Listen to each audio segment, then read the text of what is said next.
আলাইকুম।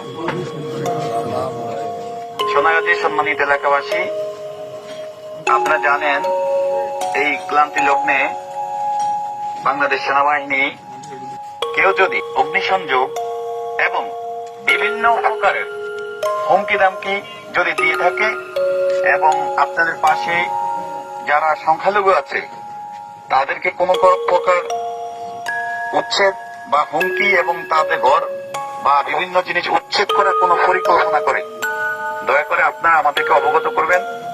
আমরা সোনাগাজী মডেল থানায় আছি এবং আমরা ইনশাআল্লাহ প্রশাসনের সহায়তায় আমরা আপনাদেরকে সর্বাত্মক সহযোগিতা করব। সকলে ভাই ভাই, কেউ হানাহানি মারামারি কাটাকাটির মধ্যে যাওয়ার দরকার নেই। আমাদের কাছে কোনো রাজনৈতিক পরিচয় নাই। দুষ্কৃতকারী সে অপরাধী, সে কোনো দলের হতে পারে না। অতএব